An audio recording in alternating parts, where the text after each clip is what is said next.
Bagaimana cara menemukan ide untuk konten video kita? Tonton video ini.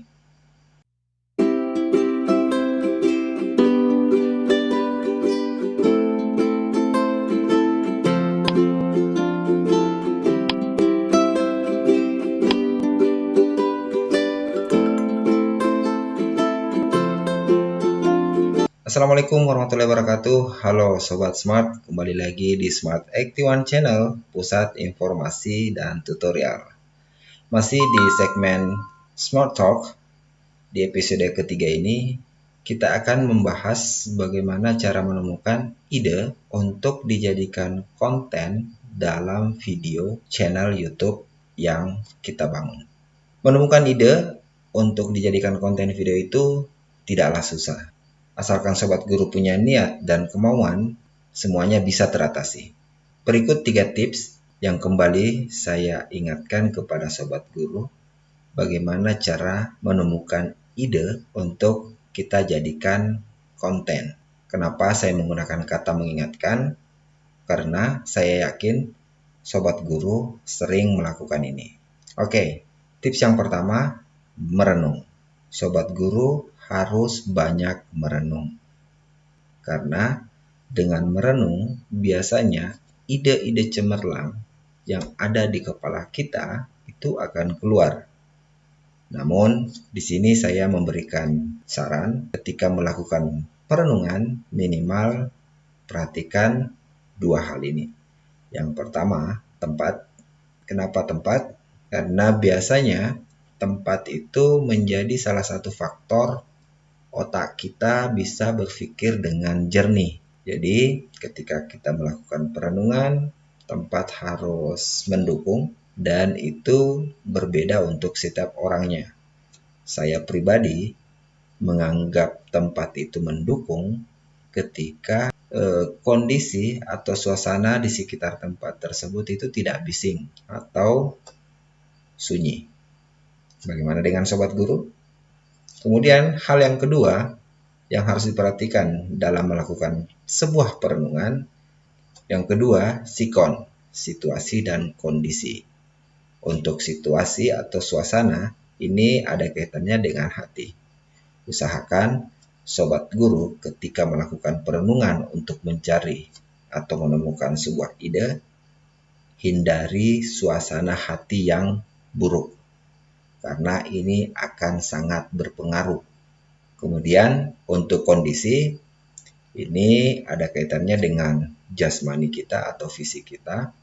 Jangan memaksakan diri untuk menemukan ide dalam keadaan sakit atau dalam kondisi yang tidak sehat. Karena ketika kita menemukan ide, itu tidak akan maksimal. Tips yang kedua, banyak menonton. Menonton di sini yang saya maksud itu Sobat Guru harus sering-sering menonton video pembelajaran yang telah dibuat oleh rekan guru di channel YouTube-nya. Rekan-rekan guru yang saya maksud di sini adalah mereka yang telah lebih dulu terjun di dunia per-YouTuban. Dengan melihat video-video tersebut, tentunya ini akan menjadi referensi bagi Sobat Guru sekalian. Dan lama-kelamaan ini akan melahirkan sebuah ide di dalam kepala kita untuk melakukan atau membuat hal yang serupa. Ingat, hal yang serupa bukan menjiplak. Jadi, bisa temanya sama, namun cara penyampaian kita tentang materi tersebut berbeda. Dan ini tidak melanggar hak cipta. Sebagai contoh real, di sekitar kita ada banyak penjual nasi goreng, tapi saya yakin Sobat Guru memiliki tempat favorit untuk menikmati nasi goreng tersebut. Begitu juga dalam pembuatan video pembelajaran, meskipun tema yang kita bawakan dalam video tersebut sama dengan tema yang dibawakan di dalam video yang kita nonton, selama cara pembawaan materi yang kita lakukan berbeda atau unik, dan saya yakin berbeda, setiap orang itu pasti berbeda, itu tidak masalah. Tips yang terakhir, banyak bertanya. Sobat guru, jangan pernah merasa malu menjadi seorang pemula. Jangan pernah merasa malu menjadi orang baru.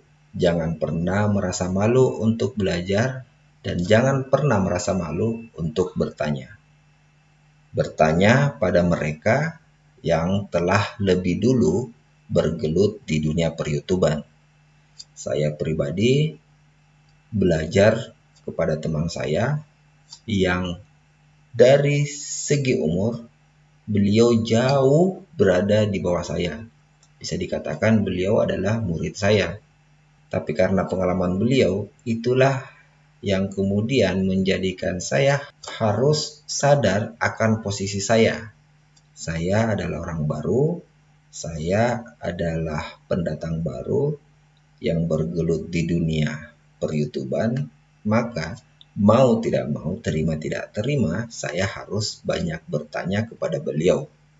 Ingat, bertanya untuk belajar itu tidak salah. Oke, Sobat Guru, itulah tadi 3 tips yang kembali saya ingatkan kepada Sobat Guru sekalian. Karena kembali lagi saya yakin Sobat Guru memahami semua itu, cuma mungkin tidak menyadari. Berikutnya saya akan membagikan beberapa contoh ide yang bisa dijadikan konten dalam video YouTube kita, khususnya bagi Sobat Guru sekalian yang bergerak di dunia pendidikan. Jadi ada banyak ide sebenarnya, dan saya yakin Sobat Guru memiliki ribuan ide di dalam kepala Sobat Guru sekalian. Oke, untuk contohnya yang pertama, materi pelajaran. Sebagai seorang guru tentunya kita memiliki banyak materi pembelajaran yang akan kita berikan kepada peserta didik yang berkaitan dengan mata pelajaran yang kita ajarkan. Jika ini kita manfaatkan, maka akan muncul ribuan ide yang bisa kita jadikan konten dalam video. Sebagai contoh, mata pelajaran yang kita bawakan memiliki buku diktat atau buku cetak. Di dalam buku tersebut ada beberapa tema, ada beberapa pokok pembahasan. Jika kita mampu membuat atau membagi setiap tema tersebut dalam sebuah video, menurut Sobat Guru, berapa banyak video yang bisa Sobat Guru buat atau hasilkan untuk memenuhi semua tema dalam satu buku tersebut? Banyak. Contoh ide yang kedua, metode pengajaran. Seperti yang kita singgung sebelumnya, setiap orang memiliki cara yang berbeda. Meskipun apa yang mereka lakukan itu sama. Saya seorang guru bahasa Inggris, ketika mengajarkan materi self-introduction untuk peserta didik, pastinya akan berbeda dengan rekan guru atau sobat guru yang juga mengajarkan mata pelajaran bahasa Inggris. Si A menjual bakso, si B menjual bakso. Namun saya yakin sobat guru memiliki tempat favorit untuk menikmati bakso. Apa yang membedakan? Cara mereka menyajikan atau membuat bakso tersebut. Jadi, yang kedua, metode pengajaran.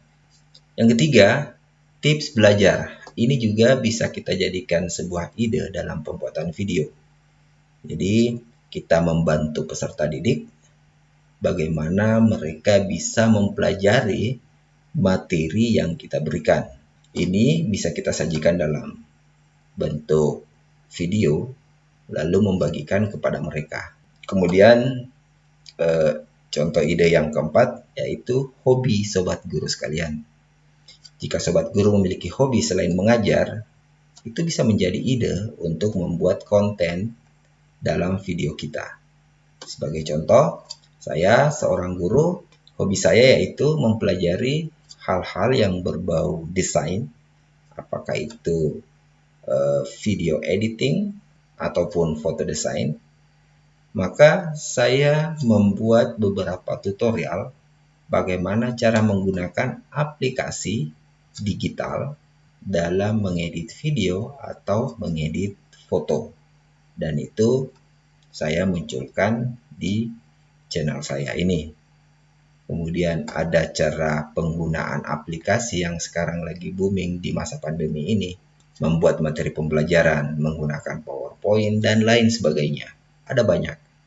Semua itu bisa kita jadikan ide untuk pembuatan video di dalam channel YouTube kita. Intinya, niat, usaha, dan coba saja dulu. Sekian dari saya, semoga bermanfaat. Jangan lupa subscribe channel ini, like dan share, biar semua orang tahu. Dan jika Sobat Guru memiliki pengalaman pribadi, mari kita berbagi dengan cara menuliskannya di kolom komentar di bawah.